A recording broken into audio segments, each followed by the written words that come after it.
Hi everyone, and welcome to The Legend of Zelda: The Wind Waker with glitches.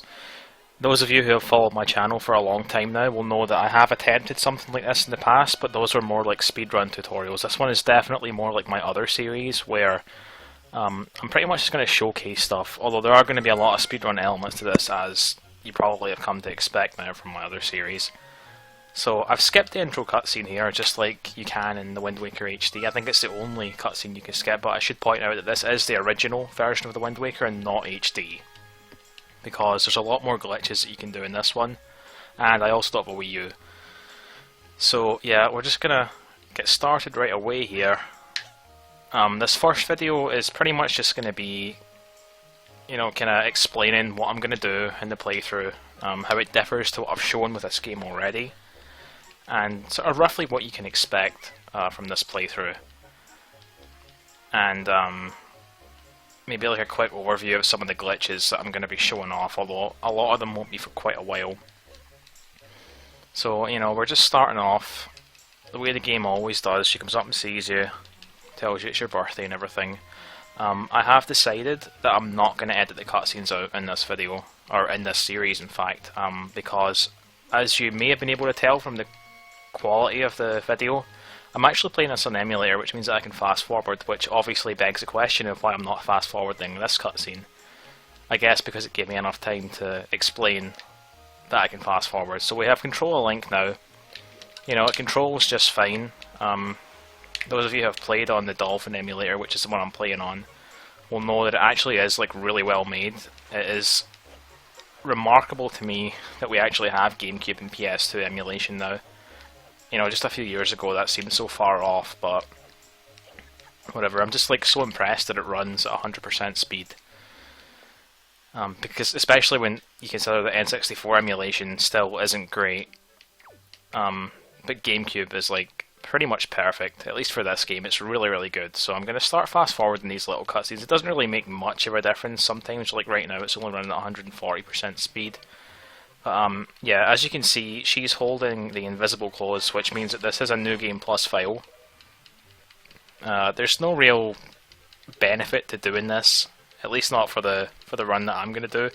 Maybe if you did a 100% run, it would be beneficial, because Deluxe Picto Box, I think, maybe lets you take more pictures at once before you have to cache them in. I could be wrong about that. I know that it carries across your pictures from the first file, but the differences in New Game Plus, which is what this is, are pretty much almost all aesthetic. So the ones that aren't, I'll cover them when I get to it, and I'll pretty much cover all the differences when they come up. But for the most part, the reason that I chose this is so that I can play the game as Link in his pajamas, just because I think it looks cooler. So I'll just do a quick save warp back to the Lookout Tower. I can't actually reset the game like I would if I was playing it on console, where you just hold in X, B and start to do a soft reset. I can't do that here, because for some reason when I do that on emulator, it causes my C-stick to stop working along with the L and R triggers. I'm not really sure what causes this, and no one seems to know how to fix it, but it's not a big deal anyway. It just takes an extra second or two to select that you don't want to play anymore. So here we are in the Lookout Tower. I think the sister's outfit is different as well. This is the one she usually wears at the end of the game. Those of you who remember that I used to speedrun this game a couple of years ago will probably also remember that I used to do all my runs on New Game Plus just because I preferred the pajamas, so hopefully it's come as no surprise to you that I'm doing the same thing for this. So she's given us a telescope which has exactly one use in this entire playthrough. I'm trying to think if it has any use at all for a 100% run, which this isn't going to be. But I don't think it does, at least I can't think off the top of my head. And the one use that we're going to use it for is just looking at this guy. There's nothing else to it. Other than that, it's just going to waste space on the pause menu. So I'm holding down on both sticks so I can get to the bird there as quickly as I can. So I'll just fast forward this. So I'm sure if you've been following this channel for a while, you'll know, even if you haven't played the Wind Waker, you've probably seen quite a bit of it, because I have attempted to do a series on this twice now, and I just wasn't really happy with how they turned out, because what I was trying to do with them was make it more like a speedrun tutorial, because this was back when I actually ran the game. Now I don't really run the game at all, and I'm able to just enjoy it more, so it's going to be really similar to my other ones, where I just kind of do it at a casual pace, but there will be a lot of speedrun elements to it. So, next thing I have to do now is go and get the sword. There's a couple of things that you can do while you're fighting the guy in here to like save a little bit of time, I guess. I mean, it's not really necessary, but it looks kind of cooler. What you want to do is, when you're swinging your sword, you're pretty much just going to mash the B button while holding the correct analog stick or whatever, but for the second, the final 2 hits for any section, if you hold down, or rather away from Orca, the last 2 hits are going to be quicker. So if I just do BB, so it's like BB then down into more Bs. He does that cool little twirl move, which is actually a little bit quicker, so the vertical one will just do the same thing. Oops, I screwed it up, I don't know how I managed to do that. That's okay though. I guess I wasn't directly holding away from him, because the angle was kind of weird. For this one, I would just hold up and just mash B. This is the quickest way to do it. So it's funny how those little spin attacks and stuff still count, even though he's looking for thrust moves. So spin attacks in this game are a little bit odd. What you want to do is rotate the stick fully before you even think about pressing B. Otherwise, he just won't do it. He'll just do like a regular attack. The reason I have to emphasise that, like that you have to rotate it fully, is because in games like Ocarina of Time and Majora's Mask, you can sort of do like a really half-assed spin and then press B and it will still work, but it's not the case in this game.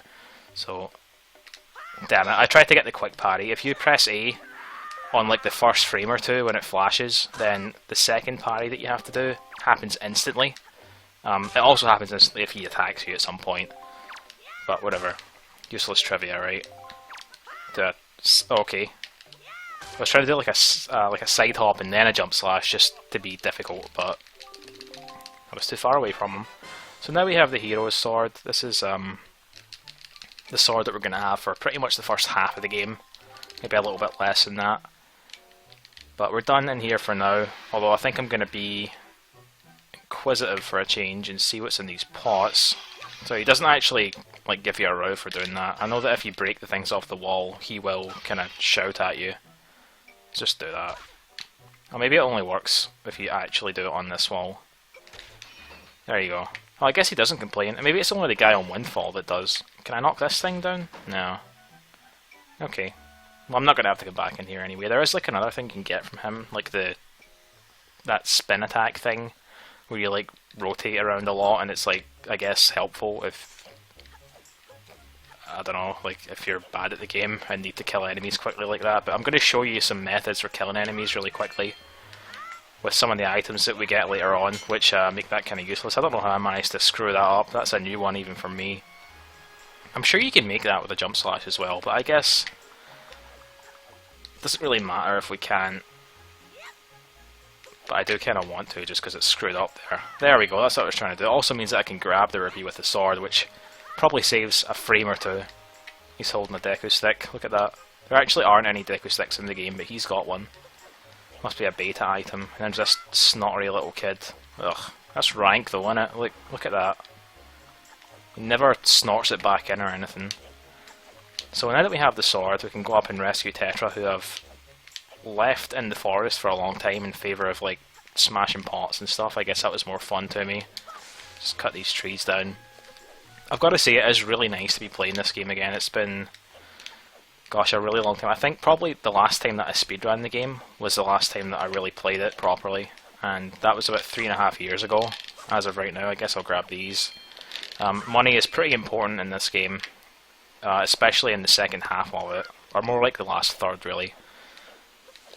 But yeah, like I said, it's nice to be back and doing this, because I did have a lot of fun with this game back when I speedran it. I want it to end on 25. Can I get one more out of this? No. Oh well, whatever. I'm sure I can get some extra rupees in the forest here. So, like I said before, I am going to be fast forwarding a lot of these cutscenes, but I still will show them. Unless any kind of issues arise later on with like claims or whatever, then I'm going to have to probably edit them out. I don't know why I'm bothering with this. Like, I'll come over here and get the money that's inside this log. So if you have a look inside this, there's a red rupee there, which is 20. You don't have to crawl through, you can just do a spin attack and the sword will pick it up. So what I like to do with this guy is, I like to jump slash him and then climb on top of this, because if you don't do that while you're climbing on top of that, he can pretty easily just knock you off of it. And that's not good for anyone, especially me. So, These guys were always a nuisance when I used to run the game, like trying to kill them quickly. You want to get 3 hits on each of them, then a spin attack, both of them at the same time. So 1, 2. See, the problem is, like, if they ever jump at you, whenever you next hit them, they will always fall over. So I actually got quite a few rupees there. I think I got like 3, right?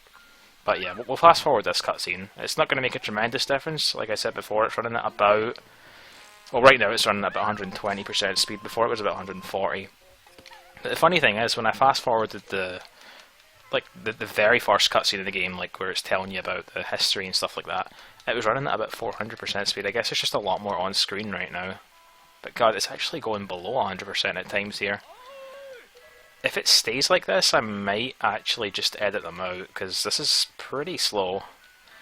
But hopefully it will speed up. I'm not really doing too much on the computer right now, to be honest, other than this, so it's kind of surprising to me that it's actually taking this long. Try minimizing some other windows, hopefully this will make an improvement. I promise this entire series is not going to be me talking about how quickly the cutscenes go, because one of the changes that have been made to this game since the last time I ran it, since those series that I made, is that a few more of the cutscenes are actually skippable now, which is great. So I'm really happy with that. You might also be wondering why I'm doing it on English. Well, like I said before, this is not a speedrun. This is just a playthrough showing off some of the glitches in the game. But it is going to kind of follow a speedrun route. But I would like the cutscenes to be readable and stuff for people that are interested in the story. So, yeah. Not really too much to say right now. I guess I can talk about some of the stuff that you're going to see in this playthrough. It is quite broken, even compared to how my runs used to be 3.5 years ago. There's been quite a bit of tech found in, or at least like more applications of some of the stuff that we knew back then. Like super swims are a lot more robust now. You know, they don't fail as much as they used to. It used to be the case that you would kind of be taking a risk every time you did one, because you might not have enough speed to reach your destination. They've kind of sussed this out actually, which is really impressive, because that was a huge source of stress for us back in the day. But we won't be seeing any of that for a little while. Probably not until the next video or something, because obviously we do need the Wind Waker to do that glitch, and we're not going to be getting that until Forsaken Fortress 1 is over, which is actually our next destination. So yeah, we're not going to be doing 100% for this playthrough. A lot of my playthroughs do 100%, as those of you who have been following this channel will know. This game it's just too much. I feel like the any percent, or like completing the game as quickly as you can, is already long enough and already shows off everything that's like interesting for the most part. However, along the way, if I see things that are out with it that I think might make it more interesting or easier for myself or whatever, or just that I want to show off for whatever reason, I'll pick them up. Like, so I'll probably get like the double magic meter, for instance. Even though I definitely don't need it to beat the game, it just kind of makes things a little less stressful for me, so yeah. If you are paying attention to the story, just make sure you're reading the text yourself, because I'm paying absolutely no attention to it. I already have the gist of what the story is at this point, so yeah. After having ran the game so much, I pretty much remember a lot of this text, even though I did run on Japanese for most of it. Anyway, we're about to regain control, so I could go and like return the pigs and stuff like that, and get some money that way, and for some reason I'm heading towards one, even though I'm not going to do that. I can't believe I managed to pick that up. Well, since I picked it up, I guess I will. Does she give you money for each individual one that you return, or do you have to return all 3? Let's see. She gives me money right now, then. Oh, that's pretty cool. Damn, that's more than I expected as well. I think right now I can hold 200 rupees.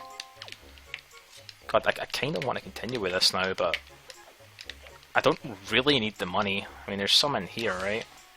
There's like a 10 rupee in here. Like, if I get 3 more rupees, I'll already have enough to buy the sail on Windfall, which is pretty cool. Don't often leave Outset Island with this much money, but I guess I'm just wasting time right now. But there's absolutely no rush, you know, I don't have a time limit, thank God for that. That was a nightmare when I was doing Majora's Mask. But yeah, I could go under Grandma's house and get the heart piece that's in there, but I don't really need it. I will probably get the heart containers from the bosses, even though there are going to be a couple tricks in this playthrough where I'm going to want to have low health. Those of you who are familiar with this game can probably already guess what I'm referring to, but we'll cover that more in probably part 3 or 4, I'm not really sure. It'll be a while from now anyway. There's still a bunch of other stuff that we have to do first, so I'll fast forward this just until she gives me this shield. It's funny because like in the speedruns for this game now, they actually don't come back and see Grandma after this. Like when I used to run the game, we used to come back and get soup from her, but they actually skip the bottle now. I'm not going to do that. I'm definitely going to get the bottle, and I'm definitely going to get soup. I am not confident enough with my magic to not have the ability to refill it at any given time. So whether I'll get the bottle that we used to get, the one before Dungeon 1 or not, remains to be seen. I'm not really sure which one would be best to get. To be honest with you, I don't really remember where the other bottles are in this game, because of all the 3Ds, well, okay, not of all the 3D Zeldas, but like compared to Majora's Mask and Ocarina of Time, I know a lot less about all the other 3D Zeldas. I really want to get 1 rupee just because I'm weird, I guess. This one had rupees in it, yeah? Right, we'll just pick up just 1, so that we've got exactly enough for the sale. Not that it's going to matter, because in a few minutes I am going to be getting some more rupees on... Did these ones respawn? No, they don't. Some more rupees in Forsaken Fortress, but for now, we'll just head out of Outset. You know, it's funny because like when I got this game originally when it came out back in 2003, I got this strategy guide with it, and it had, I mean, it must have been like based on like a beta version of the game or an almost complete one, because it named this island, I think it was like a direct translation of the Japanese one, and it did that with a few of the islands. I can remember for a long time thinking that there was something wrong with my copy of the game, like back in 2003 when it said Outset rather than whatever it said in the guide. But that's the case for like a lot of strategy guides. They work on like a nearly complete version of the game so they can come out when the game does. But yeah, we're about to regain control of Link again. We've left Outset. You know, it's funny because like one of the big complaints people have about this game is all the sailing, but this playthrough is going to skip quite a bit of it. I mean, there is some that's still mandatory, mostly because there are parts where we have to dig things out of the ocean and that, but for general travel, there's really not going to be a whole lot of sailing going on in this, I don't think. So this thing, you know, this game in here, causes everyone issues, and I'm no exception to that. This version of it's not too bad. The one that you have to do later on is a lot worse, but that's going to be a little while from now. So I'll just wait for Nico to get all the way across. Does it a lot quicker than I could, and that's not an exaggeration because he skips about 50% of the course. Very unfair. But yeah, let's just wait for him to do this. It really is quite amazing to me how good the game actually looks on emulator and how it actually plays at 100% speed. It's crazy. Just can't get over it. But yeah, he clearly teleported there. That's bullshit. He didn't even touch that lamp that's hanging there. Yeah, 1 year. I'd believe that, to be honest. Like, I'm that bad at this, or at least I used to be. Alright, so let's see if we can get it. It shouldn't actually be that bad, to be honest. I'm kind of exaggerating a little bit, as I like to do. I could like get on this one, turn around, and then swing over to where he is, but it's a little quicker to just jump onto that platform. Love his little squeal there, by the way. Just like the pigs on Outset. Alright, come on Nico, you're wasting my time now. So the funny thing is, God, how many times have I said that phrase in this video? I need to stop it. Like, what you get from this chest is actually completely useless. I think it is probably useful in like a 100% run, but for the any percent there's just absolutely no need for it. Do all of these have a 1 rupee in them? I guess one of them didn't, because I've only got 85 now, and I should have had 86 by now.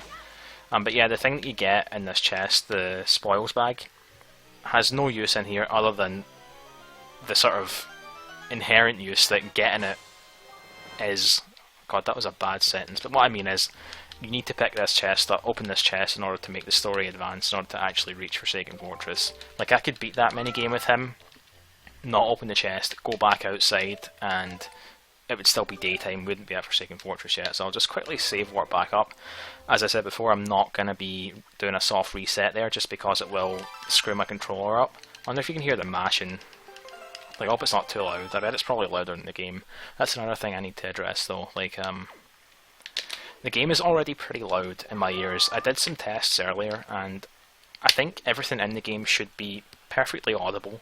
My voice obviously being louder than it, but I really don't want to have to make it any louder because it would just be painful for me to listen to. Because I've kind of got the earbuds in where I can hear the game audio, and then I've got my headset over that.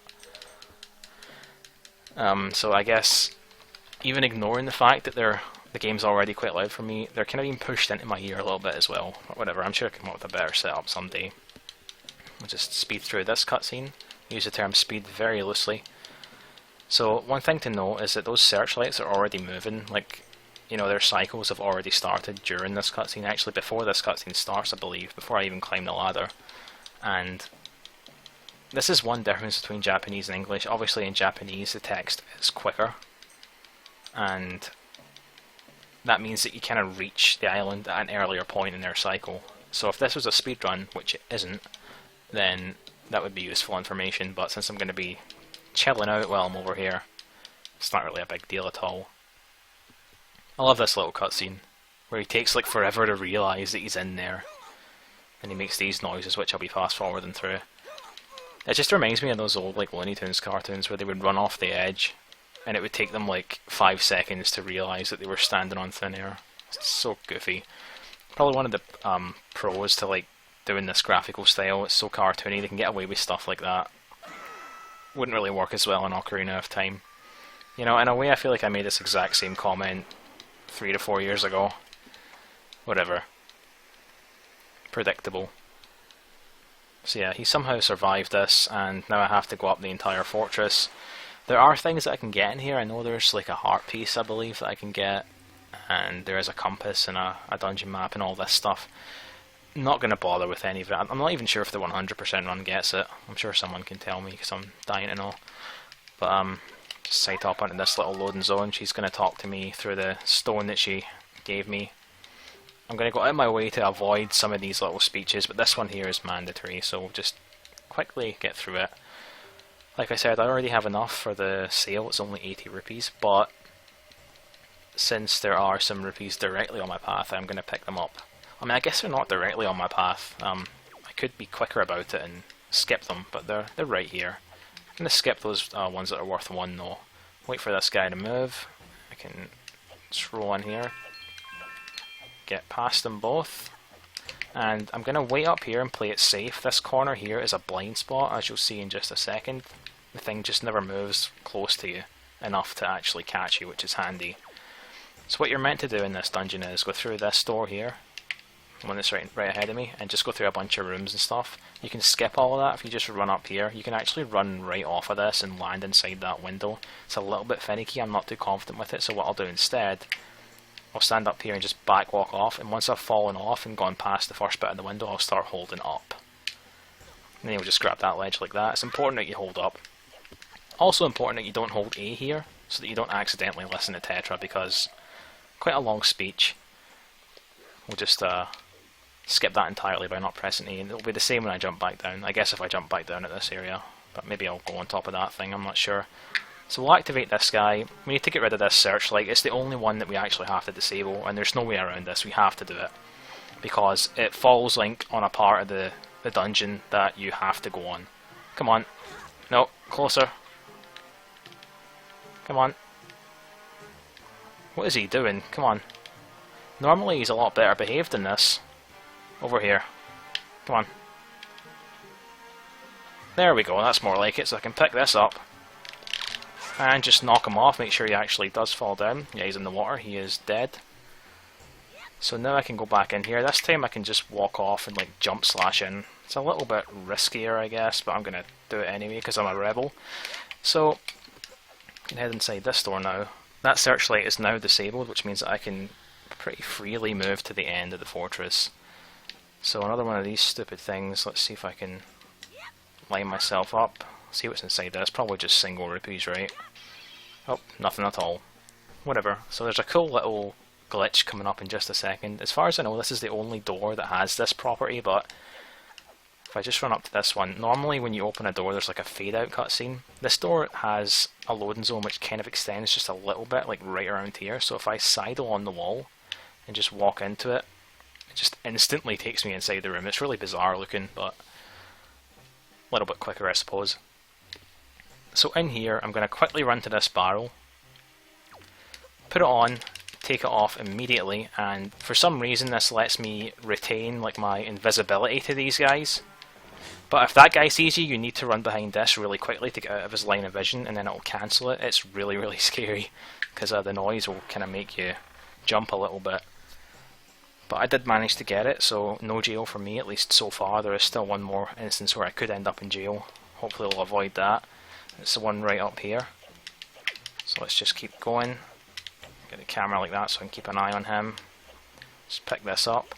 So I picked this up after he started moving, which I don't fully understand this. I think the best way to do it is like when he's sniffing, put the barrel on, and then when he starts moving, take it off, and then the same effect will happen. But I'm too scared to actually do anything right now. It's been a while since I've actually done this, so I'm just going to fast forward it until he's safely on the other side of me. It's the beauty of playing on emulator. You can just speed things up when it takes too long. And also save states, which are going to be really useful for some of the tricks that I'm going to be showing off later on. I think that's probably the main reason that I chose to do this on emulator, just so that there's like less room for failure, you know. So here's the Sido section. Rather than just holding directly left, I'm going to sort of alternate between almost completely left and almost completely neutral, and if you do this optimally, which I definitely am not right now, it makes them go a little bit quicker. There was probably no point to that. It didn't really help at all. Oh, I almost jumped off there, but I would have hopefully landed on that thing. I'm just holding down A with like the power of 10 men right now, just so I don't accidentally let go. If you let go of it, then he'll just fall off, so you better hope that you're on top of one of those little ledges if you accidentally do that. So over here is our sword. I can run up here and quickly grab it. Gotta fight this guy. And then we're pretty much done with this dungeon for now. We will come back to it later on. Let me just quickly pick this up. So the design on his shield is a little bit different from the Deku shield from Ocarina of Time. So what you want to do is 1, 2, 3, 4, 5 spin attack, because he takes 7 hits with the hero's sword. Try and do a backflip here just for the hell of it. Did I get it? I did. Moves me slightly closer to the door, so there's like 1 frame before the cutscene starts. I'm not going to pick that up. Where you can do like a backflip or a side hop or a jump slash or whatever. So pretty long cutscene here. I'm just going to fast forward it. It's now running at about 200% speed, maybe a little bit less now. So there's your sister. She's not actually going to get freed right now, because this thing is going to come down and grab me, and I'm going to come back and actually not kill him later on. Those of you who watched my runs from back in the day will remember that I did used to kill him, even though it wasn't actually the fastest way to do it. There was always a glitch you could use to get around them, but it was like quite difficult to do and I didn't like it, so I never did it. But there's actually an easier way to do it now, so when I eventually do come back to Forsaken Fortress in quite a while, I am gonna not kill this guy, although it kind of bugs me a little bit because he does give you a heart container, and I would quite like to have that, but you know, I'm sure I can survive without it. So this little cutscene right here where he gets chucked into the ocean and he's lying, just this bit here where the boat picks him up. This isn't in the Japanese version, it's only in the English one. Okay, so he's talking to me now, the King of the Red Lions, the best companion in any Zelda game. I think so anyway. Just going to quickly cycle through this text. So we're on Windfall now. The only thing that I really need at this point is the sail, but I'm also going to pick something else up while I'm on this island that's going to allow me to do a bunch of glitches. Well, actually, not technically true. It's not going to let me do the glitches, it's going to let me survive after doing the glitches. And it'll become more obvious what I mean by that in some of the upcoming videos. It's kind of weird that they call him Ganon. I thought that was Ganondorf. I thought Ganon was just like his pig form or whatever. I'm just trying to think of stuff to say while this cutscene goes on and on and on. Okay. We are almost done. So I mean, if you were playing this game normally and didn't really know what you were doing, you'd probably spend quite a lot of time on Windfall. You know, there's a bunch of side quests and stuff you can do here. Some of which is supposed to be mandatory, like the thing with chasing the kids so that you can talk to their teacher. You normally would need to do this so that you can get the Cabana deed to get inside the Cabana later on in the game, which lets you get like a Triforce chart or something. But without getting into too much detail, we are going to skip pretty much all of this. But yeah, we're about to regain control. So let's head up and get the things that we need from this island. Okay. Another little cutscene which I'll happily fast forward. Just, you see the vendor in the background there, that's where I'm headed. But before I actually get to him, I guess there are a bunch of rupees that I can pick up. Don't really need them, I've got plenty, but before I do anything else I'm going to head in here because there's someone in here that I need to go and see. Now the first thing that I want to point out is what you should do to make this room really quick is just hold L, move forward a little bit, 2 side hops to the left, and you'll land straight on that switch. You kind of clip between the 2 pots if you move forward a little bit first. So here's Tingle. You do need to free him whether you're using the Tingle tuner or not, because he's really useful later on in the game, mandatory in fact, because he deciphers charts for you. You can't beat the game without freeing him.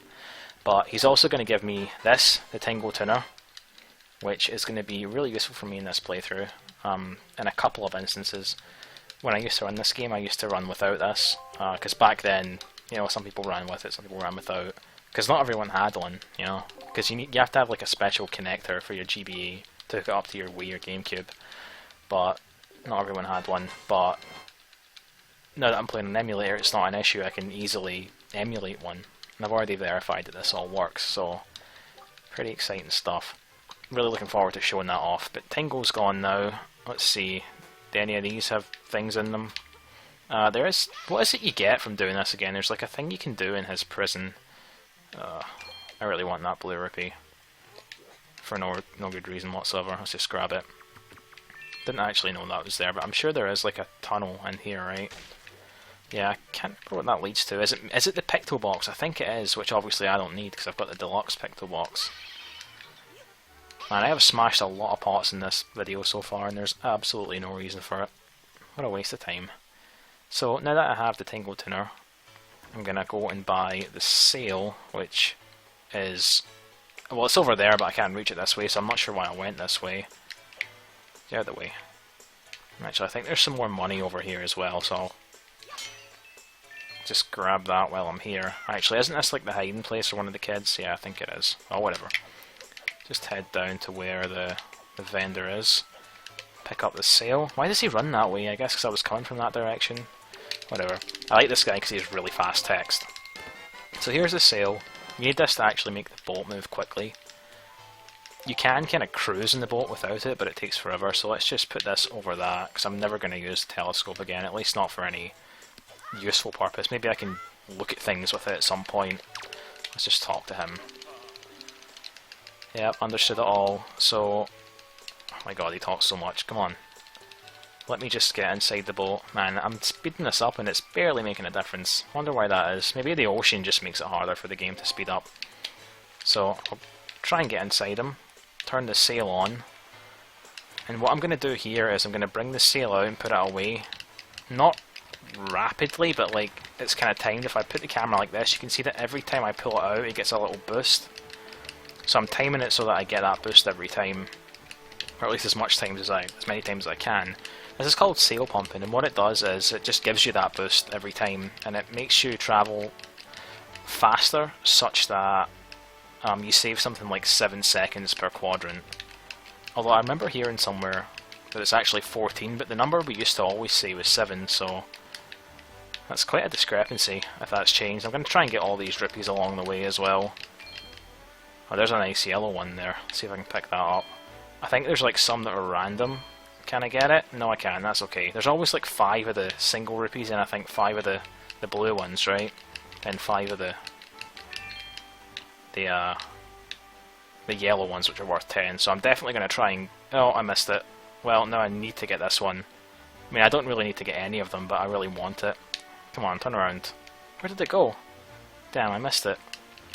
Well, I guess I squandered that. That's okay, though. It's not a big deal at all. Money is really not going to be an issue in this. There's a point later on where I can farm for a lot of rupees. So here we are at Dragon Roost Island. You can kind of see the well, you can't yet. Maybe you'll see him in a sec. The dragon on top of it. There he is. Loads when you get a bit closer. But this is where the first dungeon in the game is, and I'm happy to say that this is not the first dungeon I'm going to be doing. We're actually going to do things in a bit of a weird order. I'm going to speed this up, because this is kind of a long cutscene here, and not a lot really happens in it. So there's Falu up there. One other difference that we're going to notice between regular game and New Game Plus is that whenever someone talks to you in Hylian, if you play the game on New Game Plus, it will be in like the native language of the game that you're playing. So in this case, it will be English. If I was playing Japanese, it'd be Japanese. The Hylian text actually does scroll quicker than like any other text, but I think it's more interesting to know like what Jabun and Valu and stuff are saying to you. You know, I like it more. It's a kind of nice little reward. So I'm just skipping through this. There's not much to see here. The start of the next video is when we're going to start to see some of the more famous glitches in the Wind Waker. I've not really seen too much in the way of those there. You could hear me pulling my sword out there, so I guess there was one frame where I was able to do that.